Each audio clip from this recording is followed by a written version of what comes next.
काशी सुमेरु पीठ में काशी के संतों एवं बटुकों ने हाथरस की घटना पर दुख प्रकट करते हुए मृतकों की आत्मा की शांति के लिए वैदिक मंत्रोच्चारण के साथ शांति पाठ किया।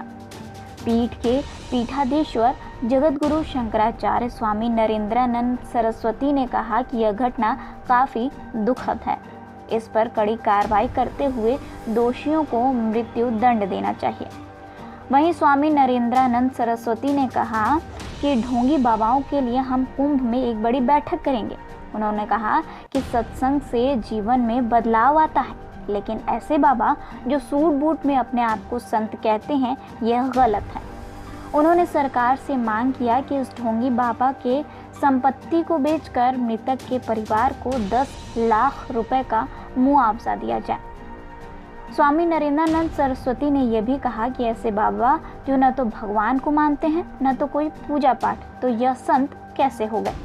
उन्होंने कहा कि यह लोग ऐसे ही धर्म परिवर्तन का भी काम कराते हैं। सरकार को इस मामले में उच्च स्तरीय जांच कराकर बाबा को बड़ी सजा देनी चाहिए। ऐसे आयोजनों के लिए प्रशासन को सतर्क रहना चाहिए। स्वामी बोले कि पिछले कुछ वर्ष पहले वाराणसी में भी ऐसी घटना हुई थी और आज हाथरस में इतनी बड़ी घटना हमारे याद में कभी नहीं हुआ है। उन्होंने कहा कि सरकार को ऐसे आयोजन होने से पहले संख्या पर ध्यान देना चाहिए और इस आयोजन पर नज़र भी बनानी चाहिए, जिससे इस तरह की घटना दोबारा ना हो।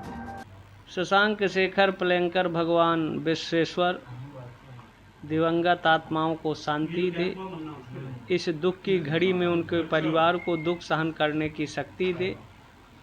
किसी भी एंगल से सूरजपाल महात्मा नहीं, महात्मा का परिवेश होता है। मन वाणी कर्म में एक रूपता होती है। इसकी सत्संग मतलब सत का संग, सतानाम संघा सत्संगा, सज्जन पुरुषों की संगति। लेकिन जहाँ लोगों का कत्लेआम हो, आईपीसी सीपीसी 302 हो, तो ऐसे लोगों को तत्काल 302 का मुकदमा कर जेल में डालना चाहिए और कठोर से कठोर कार्रवाई होना चाहिए। जो लोग मरे हैं इनके आश्रमों को नीलाम कर हर परिवार को कम से कम 10 लाख मुआवजा दिया जाना चाहिए और जिससे समाज में ऐसी घटनाओं पर रोक लगाई जाए, धर्म आस्था लोगों को कुचली ना जाए। किसी भी एंगल से न कोई देवी देवताओं की मूर्तियां हैं, तो ये सनातन हिंदू धर्म संस्कृति को बदनाम करने का षड्यंत्र है, कुचक्र है। इन पर कठोर से कठोर कार्रवाई होना चाहिए, दंड मिलना चाहिए, जिससे देश का अमन चैन कायम रहे। खड़गे जैसे लोग ही ऐसे लोगों को पालते हैं और खड़गे की भी जांच होना चाहिए। जो वास्तव में संत हैं, मनस्येकम वचस्येकम कर्मण्येकम महात्मना, मन वाणी कर्म में एक रूपता होती है।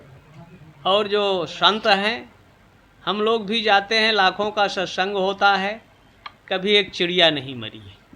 चाहे झारखंड भी गए, बंगाल भी गए, बिहार है या महाराष्ट्र है, पश्चिमी यूपी में भी कई सभाएं हम लोगों का लाखों लोग रहे।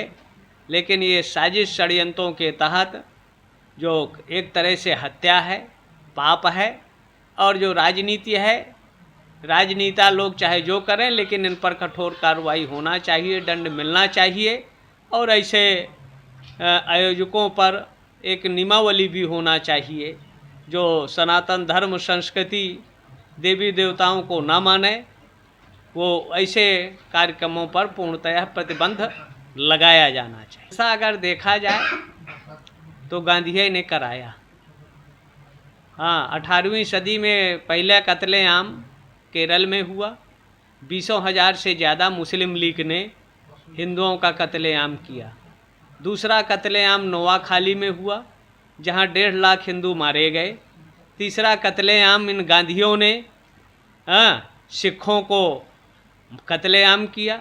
89-90 के दंगा में कश्मीर में अल्लाहू अकबर का नारा देकर मस्जिदों से खुलेआम ऐलान हुआ और 5.5 लाख सनातनियों को बाहर किया गया, मंदिर तोड़े गए और 50,000 लमसम बेटियों के स्तन काटे गए। वो कुओं में गिरकर मरने के लिए बाध्य हुई या उनको इस्लाम कबूल करने के लिए। हिंदू अगर हिंसक होता और उस हिंसा करने वालों को पालने के मूल में ये कांग्रेस ही रही। भागलपुर दंगा में इनके समर्थन से गवर्नमेंट थी।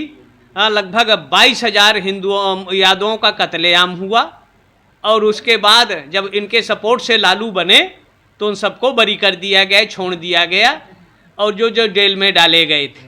ते लोग खुलेआम जगह जगह दंगा फसाद कराते हैं, हिंदुओं को बदनाम करते हैं। हिंदू कभी हिंसक नहीं रहा और जिस दिन हिंदू हिंसक हो जाएगा तो हिंदुओं के साथ ये बर्ताव व्यवहार नहीं होगा।